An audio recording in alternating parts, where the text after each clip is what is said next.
ফাগুন হাওয়ায় হাওয়ায় করেছি যে দান, তোমার হাওয়ায় হাওয়ায় করেছি যে দান। আমার আপন হারা প্রাণ, আমার বাঁধন ছেঁড়া প্রাণ, আমার আপন হারা প্রাণ, আমার বাঁধন ছেঁড়া প্রাণ। ফাগুন হাওয়ায় হাওয়ায় করেছি যে দান, তোমার হাওয়ায় হাওয়ায় করেছি যে দান।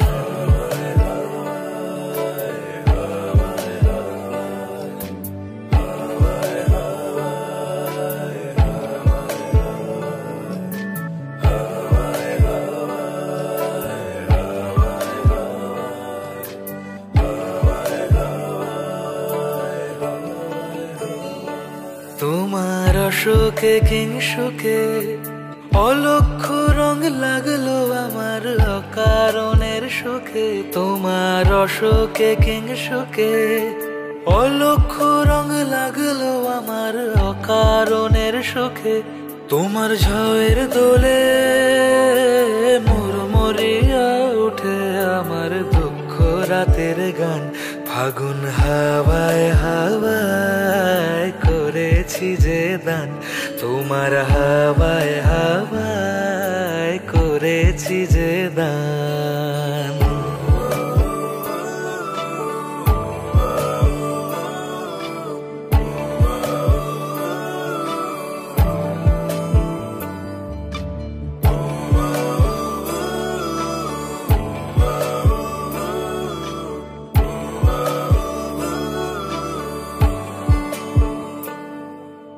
পূর্ণিমা সন্ধ্যায় তোমার রজনীগন্ধায়, রূপসাগরের পাড়ের পানে উদাসী মন ধায়।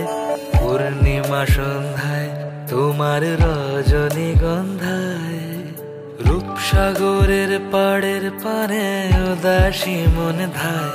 প্রথম দেখা টিএসসি সঞ্জীব চত্বরে। ও হচ্ছে আমাকে চা খাওয়ার দাওয়াত দিয়ে নিয়ে গেছিল, কিন্তু চাই খাওয়া হয় নাই। আমরা 4 ঘন্টা প্রায় গল্প করার পরে খেয়াল হচ্ছে যে চা খাওয়া হয় নাই। আমার বাবা ফোন করছিল যে বাসায় কেন আসতেছ না।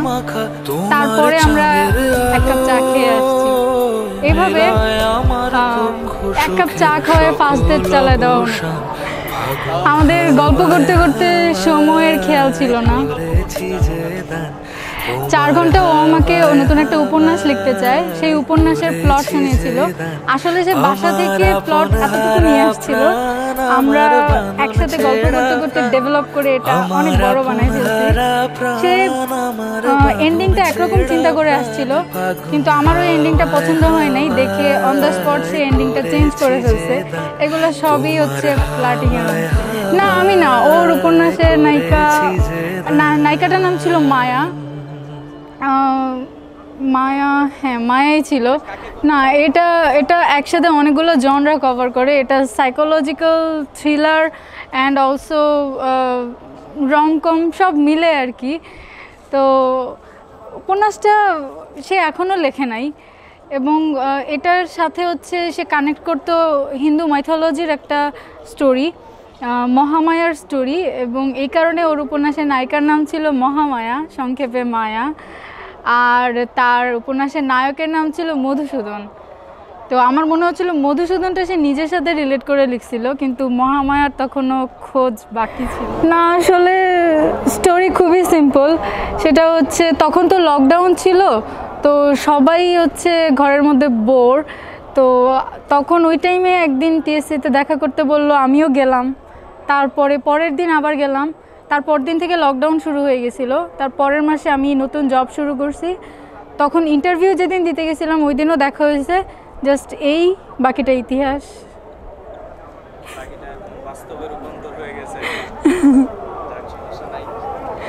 হ্যাঁ, আসলে আমি না ঠিক মনে করতে পারতেছি না, মাত্র 1 বছর আগের কথা। মানুষ অনেকদিন প্রেম করলে অনেকদিন আগের কথা বলে ফেলে না, আমার মনে পড়তেছে না।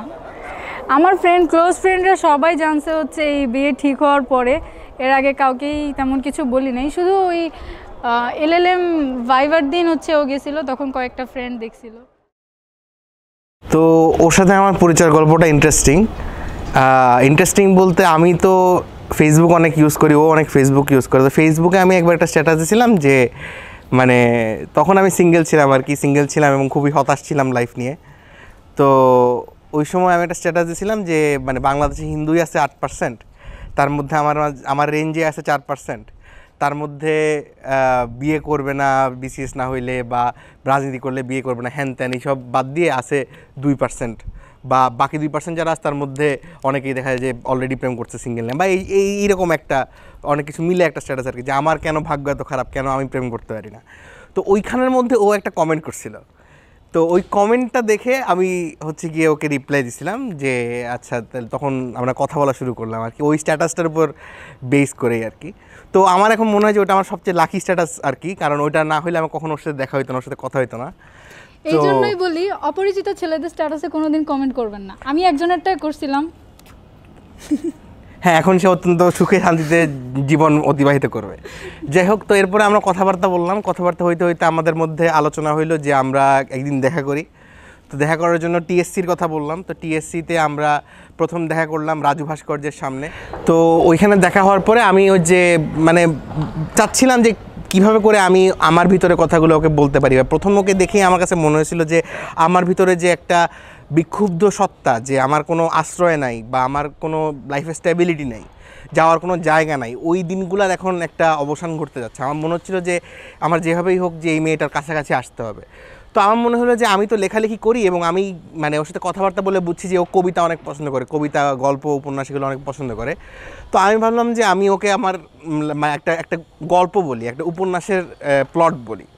তো আমি একটা উপন্যাস তখনই করলাম, ওর সামনে বললাম যে একটা ছেলে, সে হচ্ছে, তার নাম মধুসূদন, সে হচ্ছে জীবন নিয়ে অনেক বিভ্রান্ত, কোথায় যাবে বুঝতেছে না, একের পর এক মেয়েকে ডেট করতেছে কিন্তু কাউকে ওর ভালো লাগতেছে না, একজনের কাছে এক ধরনের শিক্ষা পাচ্ছে কিন্তু কোথাও যে সে শান্তি পাচ্ছে না।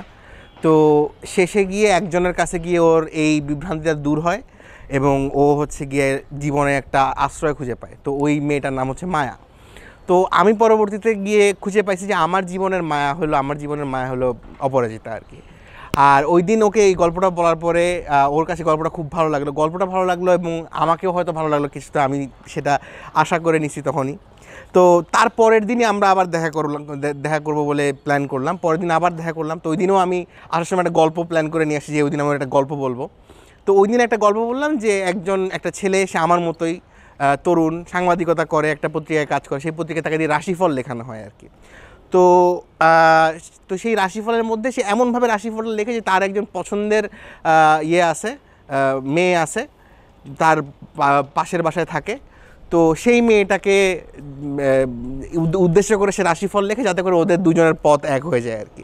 তো এইসব বলে টলে আমি ইনডাইরেক্টলি ওকে বোঝানোর চেষ্টা করতেছিলাম যে আমি চাই যে আমাদের পথ যাতে এক হয়ে যায়। তো প্রথম ইনডাইরেক্টলি বলতে আস্তে আস্তে সাহস হয়ে গেল, সাহস হইতে ডাইরেক্টলি বলে ফেললাম।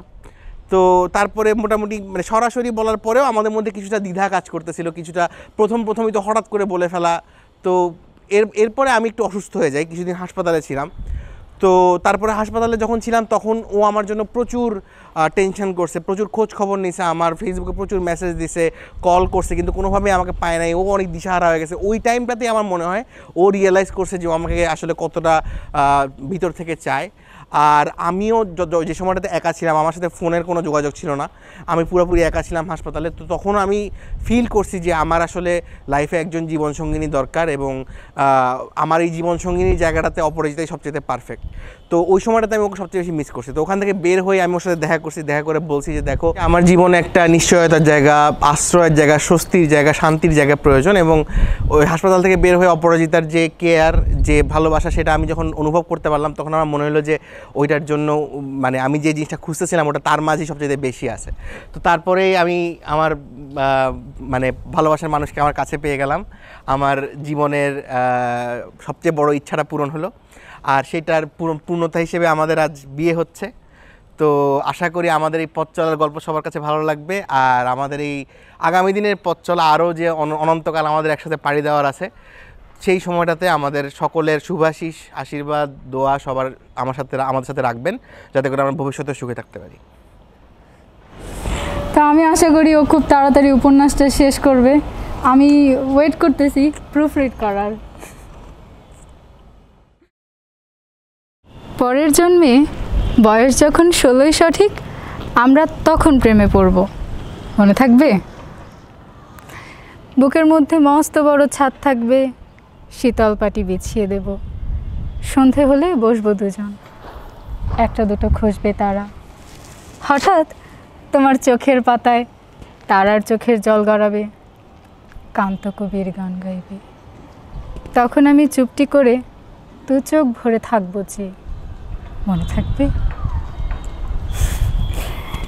পরের জন্মে তুমিও হবে নীল পাহাড়ের পাগলা ঘোড়া, গায়ের পোশাক ছুঁড়ে ফেলে তৃপ্ত আমার অবগাহন, সারা শরীর ভরে তোমার হীরক চূর্ণ ভালোবাসা, তোমার জলধারা আমার অহংকারকে ছিনিয়ে নিল।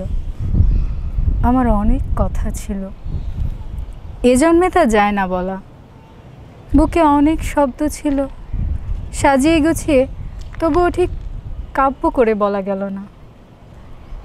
এ জন্ম তো কেটেই গেল অসম্ভবের অসঙ্গতে, পরের জন্মে মানুষ হব, তোমার ভালোবাসা পেলে মানুষ হবই, মিলিয়ে নিও। পরের জন্মে তোমায় নিয়ে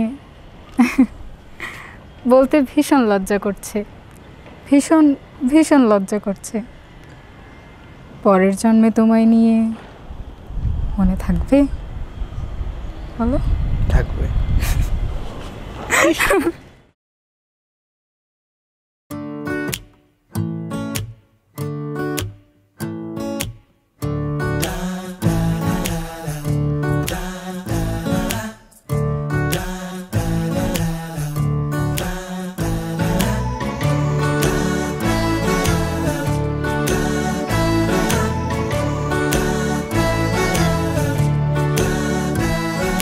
ক্রমশ এ গল্পে আরো পাতা জুড়ে নিচ্ছি, দুমুঠো বিকেল যদি চাও ছুঁড়ে দিচ্ছি, আরো কিছুক্ষণ যোগাযোগ ধরে রাখছি, আঙুলে আঙুল যেন ভুল করে ডাকছি, এ ছেলে মানুষই তুলি দিয়ে আঁকছি।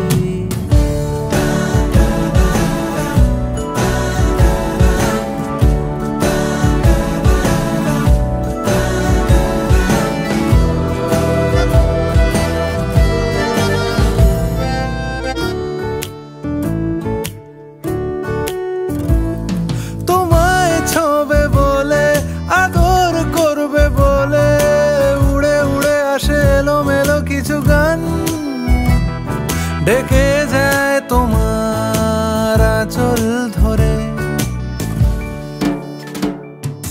তুমি ছুঁলে জল আমি বৃত্ত হয়ে থাকছি, দুমুঠো বিকেল যদি চাও ছুঁড়ে দিচ্ছি।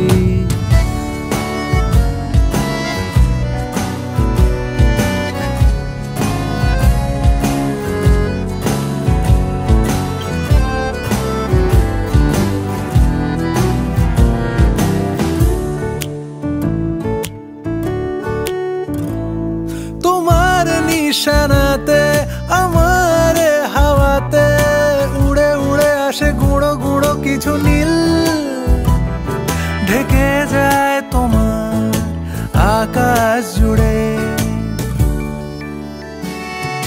ক্রমশ এ গল্পে আরো পাতা জুড়ে নিচ্ছি, দুমুঠো বিকেল যদি চাও ছুঁড়ে দিচ্ছি, আরো কিছুক্ষণ যোগাযোগ ধরে রাখছি, আঙুলে আঙুল যেন ভুল করে ডাকছি, এ ছেলে মানুষই তুলি দিয়ে আঁকছি।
তাকে অল্প কাছে ডাকছি আর আগলে আগলে রাখছি, তবু অল্পে হারাচ্ছি আবার। তাকে ছোঁবো ছোঁবো ভাবছি আর ছুঁয়ে পালাচ্ছি, ফের তাকে ছুঁতে যাচ্ছি আবার। অভিমান পিছু না, তাকে পিছু ফেরাও, তার কানে না যায় পিছুডা আমার। মুখ বুঝে তাকে ডাকছি আবার। তাকে অল্প কাছে ডাকছি আর আগলে আগলে রাখছি, তবু অল্পে হারাচ্ছি আবার।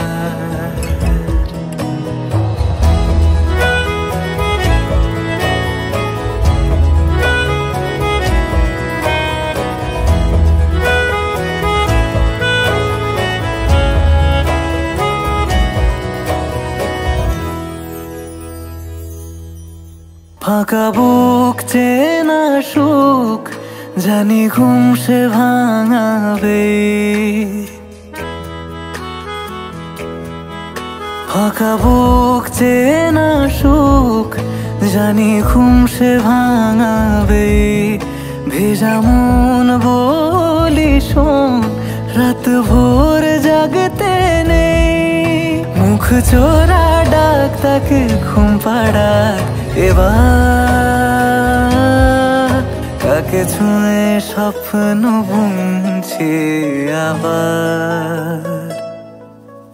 তাকে আলতো গায়ে মাখছি আর আঁকড়ে মুঠোয় ঢাকছি, তবু মুঠো আলগা রাখছি আবার। তাকে ছোঁবো ছোঁবো ভাবছি আর ছুঁয়ে পালাচ্ছি, ফের তাকে ছুঁতে যাচ্ছে আবার।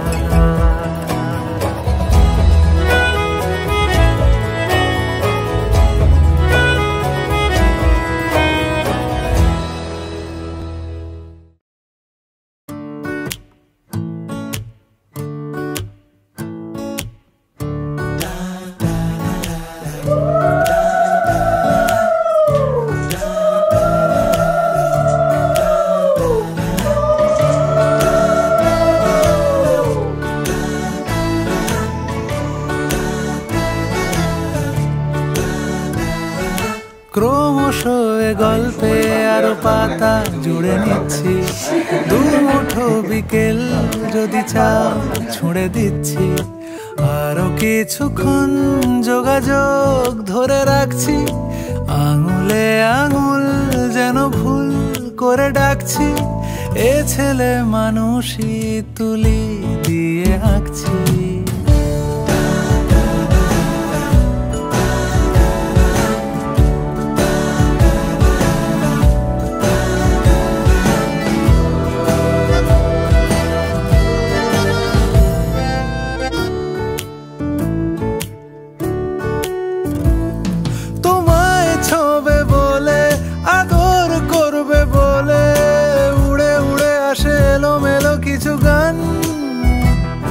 ডেকে যায় তোমার আঁচল ধরে, তুমি ছুঁলে জল আমি বৃত্ত হয়ে থাকছি। দু মুঠো বিকেল যদি চাও ছুঁড়ে দিচ্ছি।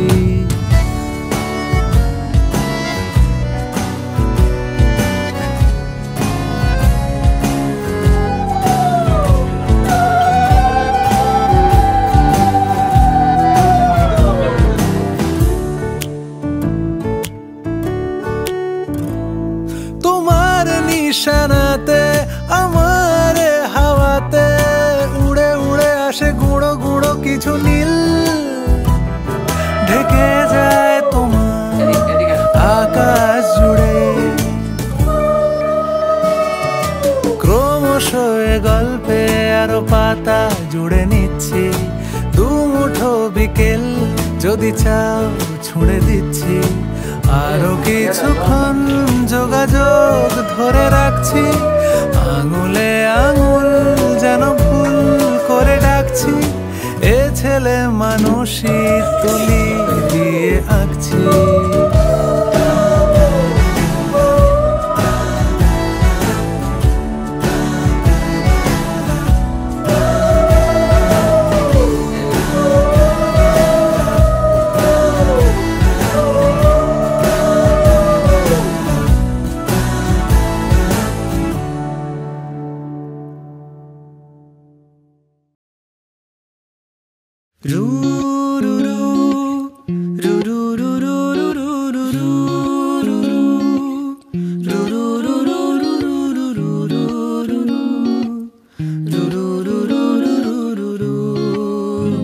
আজ তুমি আমি ভাবছি ঘুরে ফিরে, শঙ্খ চিলের বাসা বড় দূরে।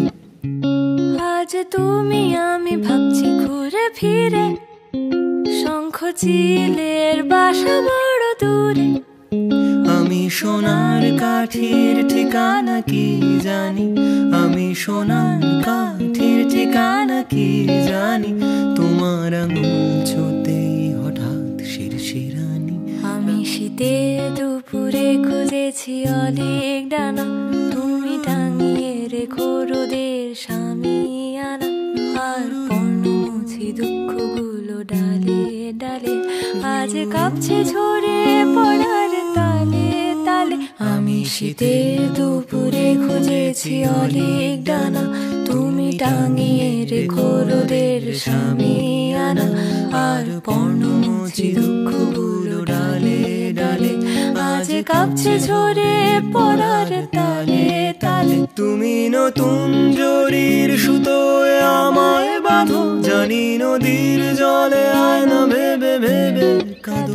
আমিও আগলে নেবই চোখের জলের ভাগ, আমিও আগলে নেব চোখের জলের ভাগ।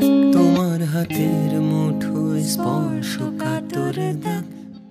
লা লা লা রা, লা লা রা লা রা, লা রা লা লা লা লা রা, লা লা রা লা রা, লা লা লা লা লা লা রা, লা লা রা লা রা, লা রা লা লা লা লা রা, লা লা রা লা রা, লা রা লা লা লা লা রা, লা লা রা লা রা, লা রা লা লা লা লা রা, লা লা রা লা রা, লা রা লা লা লা লা রা, লা লা রা লা রা, লা রা লা লা লা লা রা, লা লা রা লা রা, লা লা রা লা।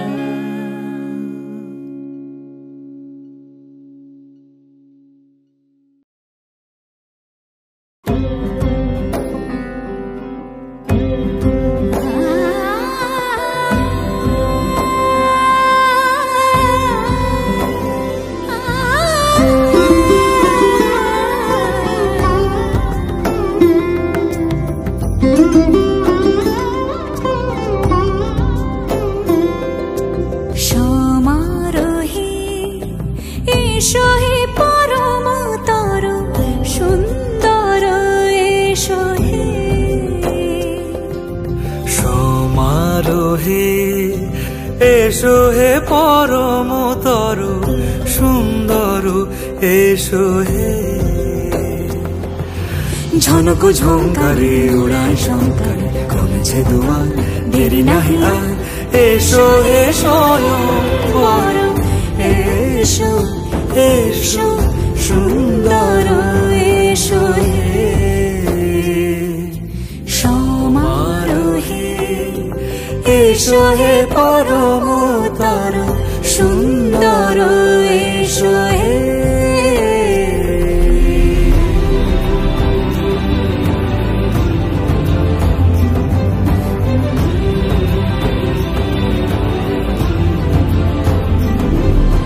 যে রূপে আকাশ তটে চাঁদেরই আলো, যে রূপে আকাশ তটে চাঁদেরই আলো। যে রূপে ললাট সখী সিঁদুরে সাজালো সিঁদুরে,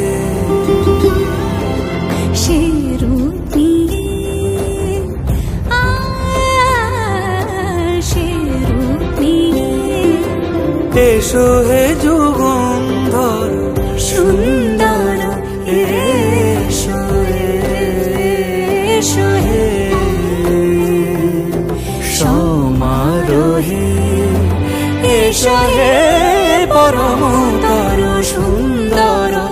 এসো হে।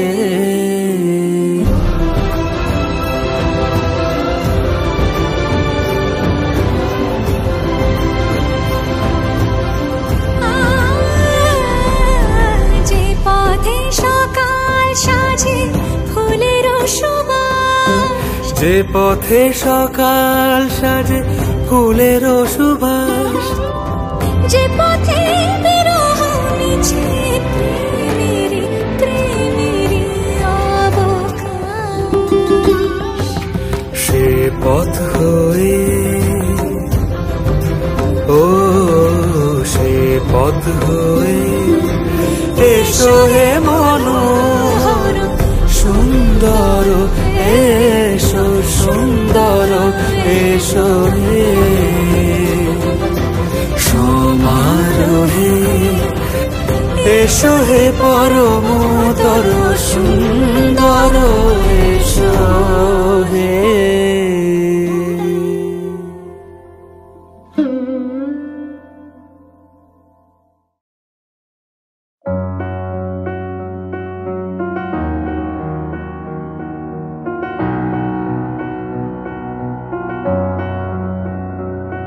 এত রোদ্দুর তুই এনে দিলি তাই, তোর বৃষ্টি আমি একটু পেতে চাই।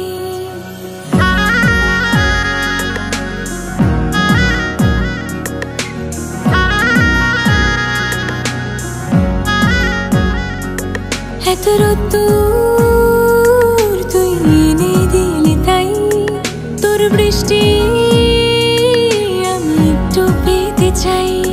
মেঘলা হয়ে যাক আর 5টা 12 মাস, কোন বিকেল বেড়াতে তুই আমার হয়ে যাস।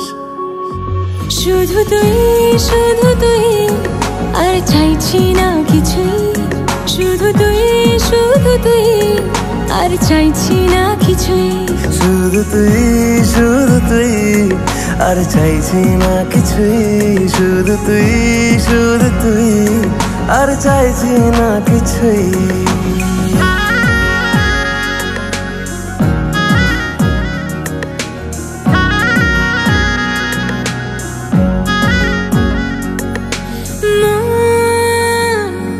তোর অলিতে গলিতে ঘরে আর কুড়োয় অভিমান, এই মন তোর আকাশে বাতাসে খেলে গায়ে ঘুম পাড়ানোর গান। মন তোর অলিতে গলিতে ঘরে আর কুড়োয় অভিমান, এই মন তোর আকাশে বাতাসে খেলে গায়ে ঘুম পাড়ানোর গান। মেঘলা হয়ে যা আরো 5টা 12 মাস, কোনো বিকেল বেলাতে তুই আমার হয়ে যাস। শুধু তুই আর চাইছি না কিছুই, শুধু তুই আর চাইছি না কিছুই, শুধু তুই আর চাইছি না কিছুই, শুধু তুই আর চাইছি না কিছুই।